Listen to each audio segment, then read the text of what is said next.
lereng Gunung Slamet seakan tak ada habisnya untuk saya jejaki. Bukan hanya soal ketinggian dan floranya saja, ragam satwa yang ada di gunung ini juga banyak memiliki nilai manfaat bagi masyarakatnya.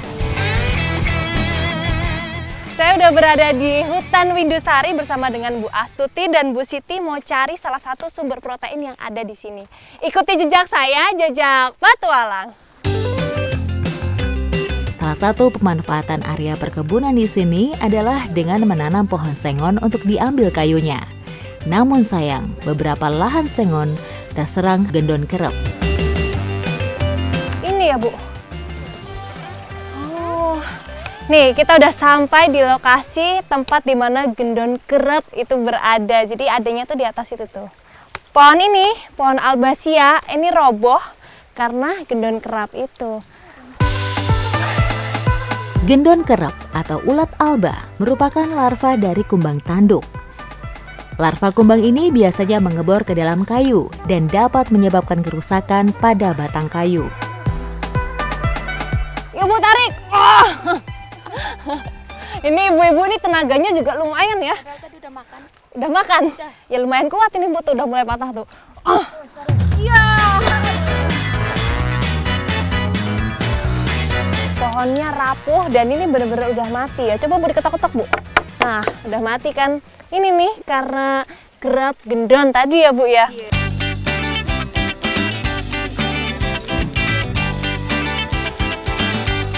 Banyak ya Bu ya. Iya. Nih, kerap gendon. Nih yang kita cari. Jadi dia adanya tuh di kulit pohon bagian dalam.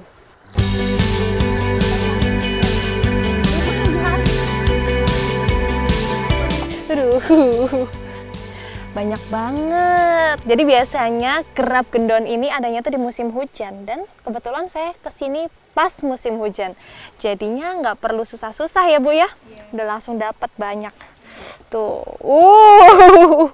kloget-kloget gitu ya. Gendon kerep ini sangat sulit dikendalikan karena aktivitas larva terjadi pada bagian dalam pohon sehingga sulit untuk diawasi. Biasanya warga mengambil dan mengolahnya menjadi masakan atau sebagai kudapan. Kita makan langsung ya Bu? Iya. Tos dulu dong, tos. Makan Bu? Nah, Iya, ntar gimana rasanya? Enak? manis ya, ada rasa-rasanya gurih kan. Ada gurih. Beneran? Beneran. Ayo dong, Bu. Oh iya iya. Udah makan. Oh iya iya Bu, iya Bu. Oke, iya Bu. Ya. Ayo dekunya, telan. Manis. Sebenarnya rasanya tuh enak sih, gurih. Tapi kan yang bikin agak gimana gitu di lidah tuh karena dia waktu masuk tuh masih gini-gini tuh.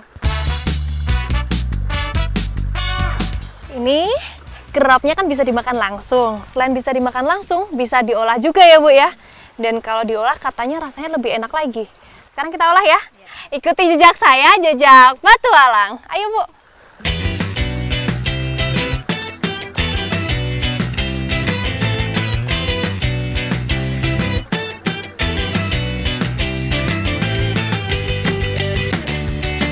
Berarti tetap pedes ya Bu ya. Olahan yang mau kita bikin kali ini gendon kerep sambal sereh. Jadi ini nih yang nggak boleh lewat, serehnya. Sambal sereh ini bisa disebut sambal yang unik karena sambal ini tidak menggunakan cabai sebagai bahan dasar pembuatannya. Uniknya lagi, sambal ini menggunakan tambahan parutan kelapa. Nih, pertama kita sangrai bumbunya dulu. Habis bumbunya langsung kelapanya ya, Bu. Asapnya. Nanti gendonnya terakhir masukinnya. Aduh.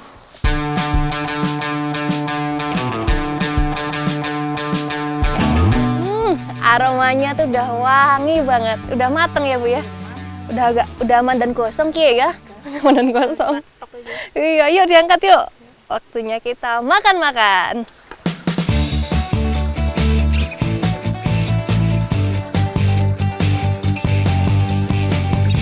Kalau udah jadi gini, bentuknya mirip sama serundeng ya Bu ya? Ya serundeng ya abon, bentuknya kayak gini nih. Ketika musim hujan, ketersediaan gendon kerep sangat melimpah.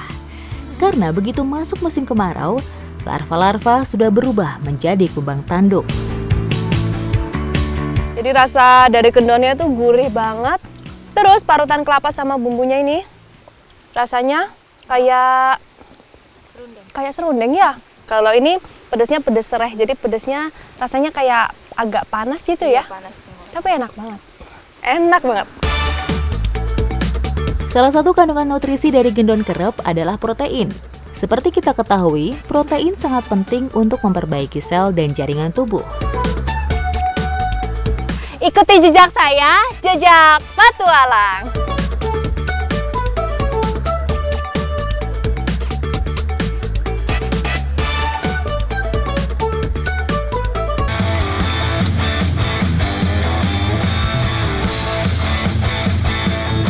Gunung Slamet merupakan gunung stratovolcano tertinggi di Jawa Tengah. Terletak di 5 kabupaten, yaitu Brebes, Banyumas, Purbalingga, Tegal, dan Pemalang. Kali ini saya akan menyusuri keragaman hayati lereng Slamet bagian selatan yang masuk ke wilayah Kabupaten Banyumas. Memiliki ketinggian 3.428 meter, Gunung Slamet memiliki keanekaragaman hayati yang cukup langka. Ada tanaman khas dari Gunung Slamet yang keberadaannya itu udah sulit ditemukan di habitat aslinya. Nih, saya udah bawa tanamannya. Sekarang kita menuju ke lokasi lepas liar tanaman ini. Ikuti jejak saya, jejak petualang. Tanaman ini merupakan hasil serahan masyarakat yang sadar akan kelestarian alam. Bersama para penggiat alam, saya akan mengembalikan flora cantik ini ke habitatnya.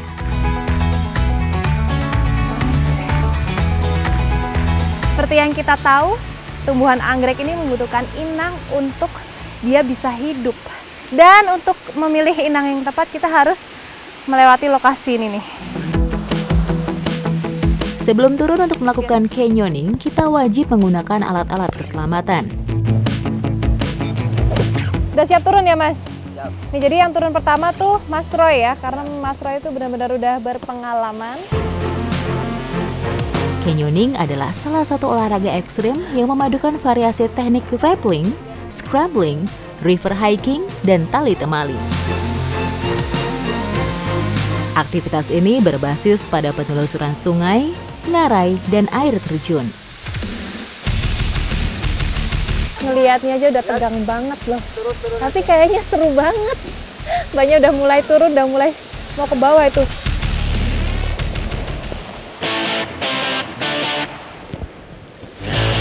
Oke, saya udah bersiap untuk turun.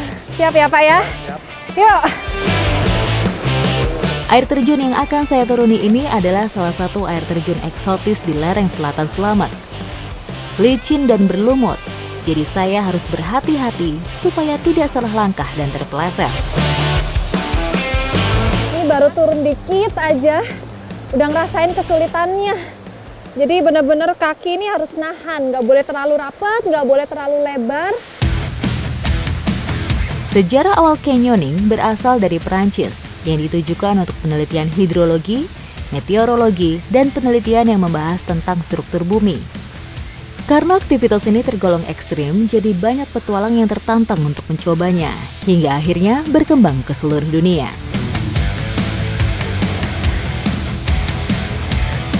Ini pengalaman yang luar biasa. Wow, tadi waktu di atas tegang, waktu turun tegang, waktu sampai sini rasanya lega banget. Melakukan canyoning saat musim hujan harus ekstra hati-hati. Harus selalu memperhatikan curah hujan di bagian hulu untuk menghindari debit air yang bisa tiba-tiba berubah. Posisi duduk, kiri.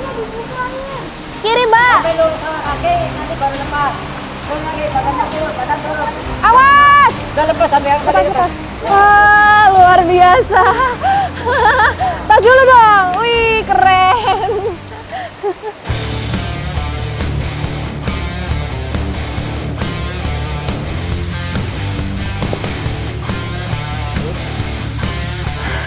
Aduh, sampai juga. Aman ya, Mbak? Nggak rusak kan?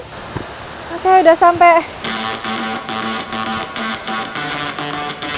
Tujuan mencari habitat yang aman untuk meletakkan inang anggrek pun kembali kami lanjutkan.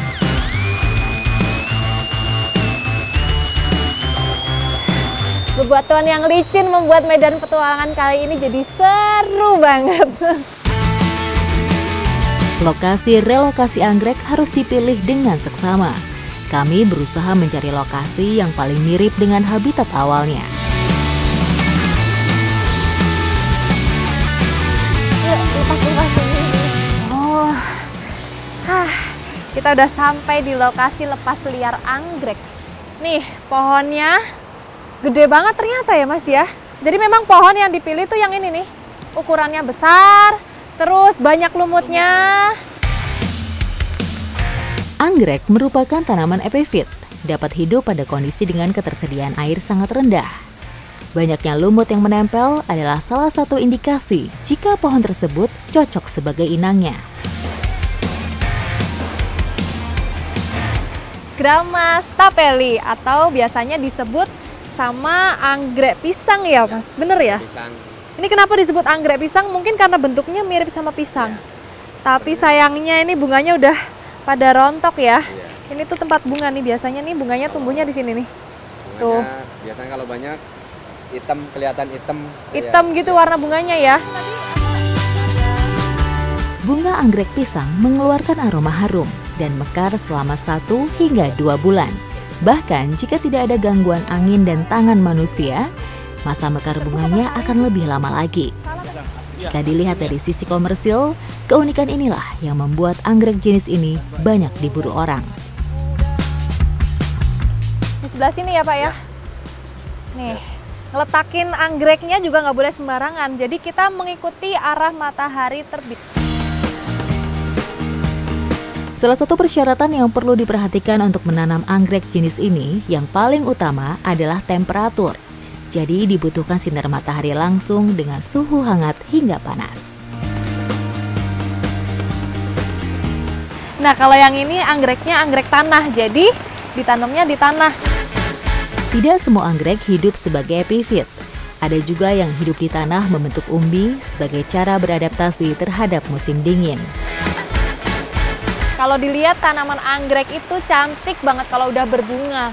Tapi banyak banget tangan jahil yang gemes pingin ambil anggrek dari hutan atau dari manapun itu untuk dipelihara di rumah. Padahal sebenarnya nggak boleh.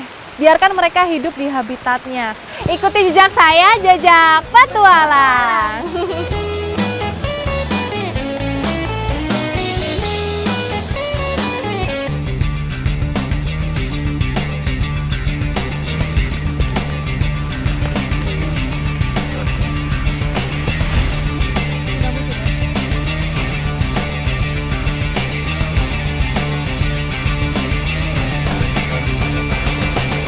Ada salah satu serangga yang sengatannya tuh sangat berbahaya. Dan sekarang saya udah bersama warga desa Baseh mau cari serangganya. Ikuti jejak saya, jejak petualang.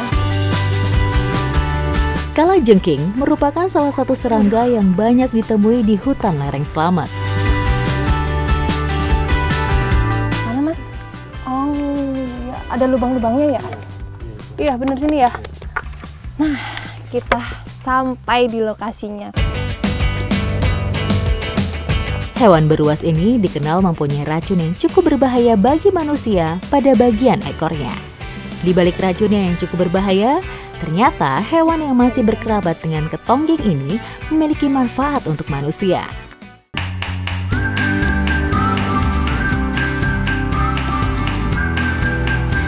Mbak, dapat Mbak. Wih, mana Mas? Oh iya, capitnya tuh, lihat tuh capitnya tuh. Wah, ini namanya kesabaran yang membuahkan hasil. Ya.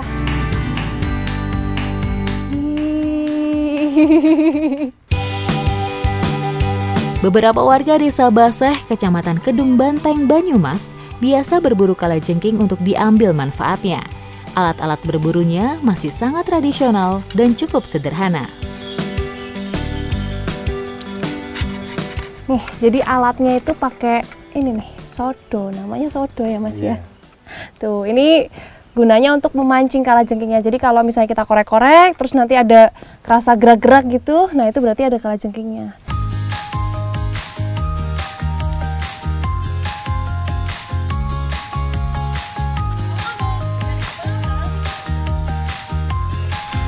Dapat nih, Mbak. Dapat, Bu. Dapat. Wih, coba lihat, Bu. Aduh. Tuh, nyerang terus ya. Lepas. Nih, kalau nyari tepat di sarangnya, udah pasti dapat. Pada umumnya, semua spesies kalajengking memiliki bisa beracun untuk membunuh atau melumpuhkan mangsanya agar mudah dimakan. Saya harus berhati-hati menangkapnya, jangan sampai terkena bisanya. Ih, gerak nih. Saya ngerasain ada pergerakan di dalam. Bentar, ini. Udah mulai keluar nih. Tuh kan. Wow. Pokoknya kalau kalajengkingnya dia udah keluar harus langsung dijepit. Kalau enggak, dia lepas dari sodonya ini, dia bakalan masuk lagi. Udah dapet ya, Bu? Udah aku Mbak nih. Oh iya. Ya, sengatannya ya. Iya, Bu. Bahaya. Iya. Nih, tetap harus hati-hati sama sengatannya ya. Kalau enggak, tuh dia nyerang terus.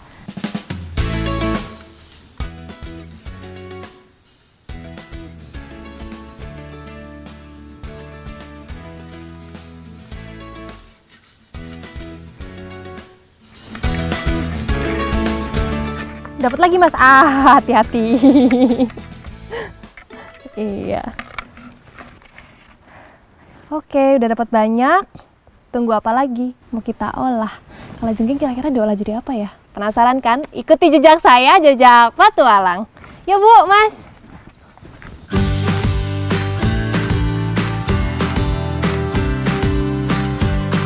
Bagian dari kalajengking yang bisa dimanfaatkan adalah minyaknya. Minyaknya dipercaya berkhasiat untuk mengobati berbagai penyakit, terutama penyakit kulit. Untuk mendapatkan minyaknya, kita harus menyangrainya lebih dulu.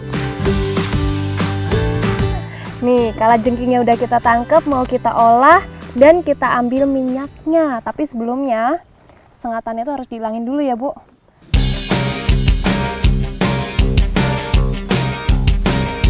Siap, Bu. Nah, sekarang kalajengkingnya mau kita sangrai dulu. Dan disangrainya tuh dicampur sama ini nih, daun sirih sama daun serai. Biar aromanya tuh wangi. Karena lemak kalajengking ini aromanya kurang enak ya.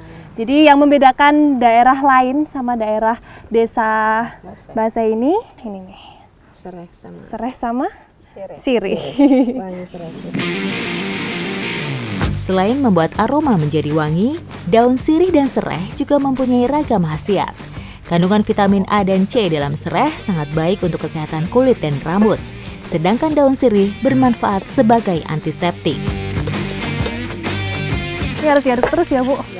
Yang paling penting kalau lagi sangrai itu harus diaduk terus. Kalau enggak nanti gosong. Ini aromanya udah wangi dan minyaknya udah keluar banyak tuh, Bu. Nggak banyak sih, tapi udah keluar. Dan kalau udah keluar gini harus langsung diangkat. Kalau enggak nanti minyaknya habis. Ya.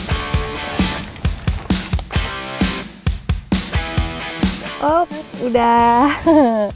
Nih, dari segini banyak kalajengking ternyata cuma menghasilkan minyak segini nih.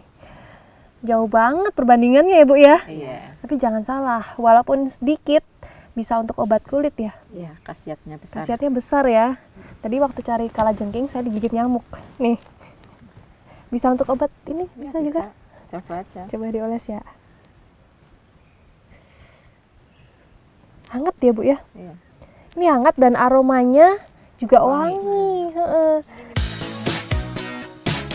Bagian tubuh kalajengking yang mengandung lemak ternyata bisa dimanfaatkan oleh masyarakat menjadi obat-obatan tradisional. Semoga cepat hilang bentolnya ya. Iya. Jadi selain untuk mengobati kayak digigit serangga gini nih, ternyata khasiat minyak kalajengking ini ada banyak banget. Bisa untuk mengobati berbagai macam penyakit kulit ya, Bu ya. Penyakit kulitnya kayak panu, kurap, kutu air, kadas, dan penyakit eksim. Ikuti jejak saya, jejak petualang.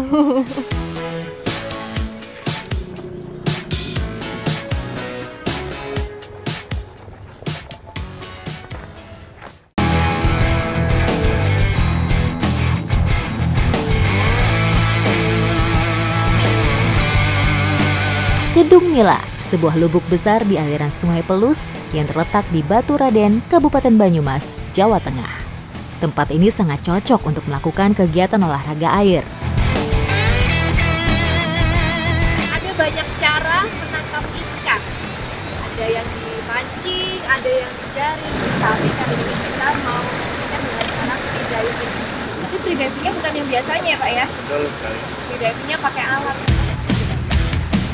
Metode menangkap ikan yang akan saya lakukan kali ini adalah spearfishing. Spearfishing merupakan gabungan dari beberapa kegiatan air, mulai dari berenang, menyelam bebas atau free dive, dan menembak ikan dalam air. Biasanya olahraga ini dilakukan di laut, danau, dan sungai yang airnya jernih.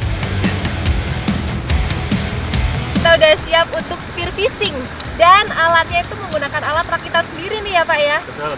Beda sama alat spearfishing yang biasa digunakan di laut. Selain suhu air yang dingin, arus sungai yang kuat juga menjadi tantangan tersendiri dalam spearfishing kali ini. Emang kesulitannya kalau kita spearfishing di sungai, airnya keruh. Jadi visibility-nya tuh pendek banget ya Pak. Spearfishing adalah teknik memancing ikan yang ramah lingkungan. Karena selain tidak mengganggu lingkungan, kita juga bisa memilih ikan secara selektif. Kita hindari jenis ikan yang dilindungi atau jenis ikan yang lama perkembangbiakannya.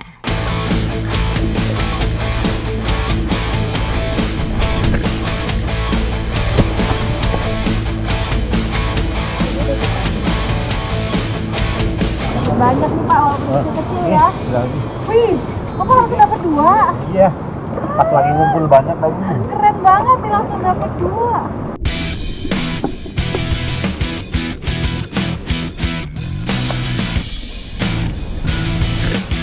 Wih, dapat lagi Pak. Wow, ini besar, ini tawes juga ya? Lumayan nih. Iya, tawes ya Pak? Tawes. Ah, tuh.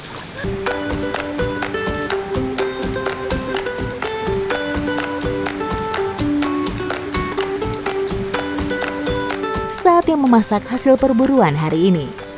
Ya, ikan melem dan ikan tawes siap diolah menjadi makanan lezat dengan beragam rempah khas Nusantara. Ikan melem sama ikan tawes paling cocok disandingin sama ini nih, sambal kelenjeng. Jadi sambal ini pakainya bahannya mentah semua ya. Iya. Dari bawang putih, dari kencur, dari cabai, mentah semuanya. Udah cukup ya. Sambal kelenjeng merupakan sambal khas daerah Banyumas, biasa dinikmati sebagai menu pelengkap makanan. Beberapa menu makanan yang sering disajikan dengan sambal khas ini adalah ikan bakar, bebek, dan ayam. Nah, ikan yang mau kita bakar, kita oles pakai garam aja. Karena nanti nggak perlu bumbu yang banyak-banyak ya Bu ya, nanti udah enak rasanya ketika dicocol pakai sambal kelenjeng.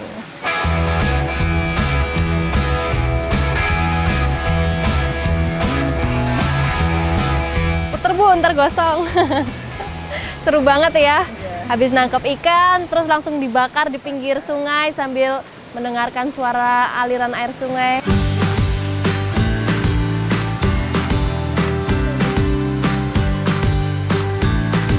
Udah mateng Bu. Nih, waktunya makan-makan. Ayo Bu, yuk. Ntar gosong loh Bu lama-lama. Yuk makan sini Bu.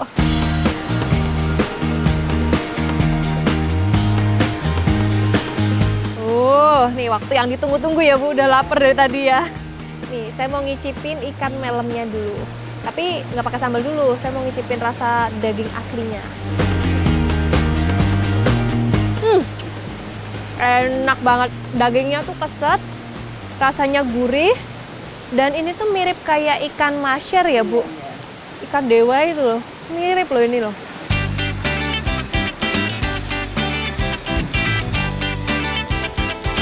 Nih, cocol sambal. Ini wanginya udah wangi kayak pedes banget gitu loh. Yuk.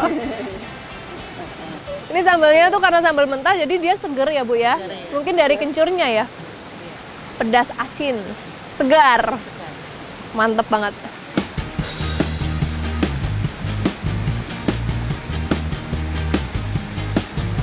Ini kalau makan ikan air tawar tuh harus hati-hati banget. Karena apa? Karena durinya tuh banyak banget.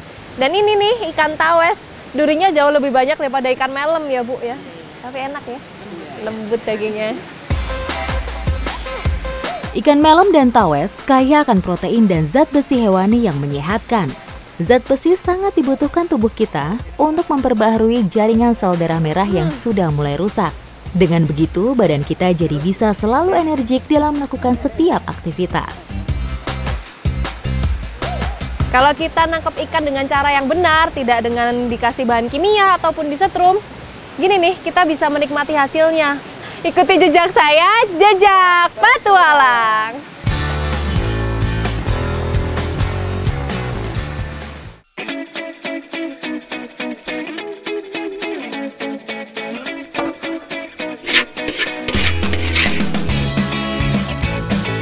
Besok di jam yang sama, jam 2 siang, waktunya bertualang.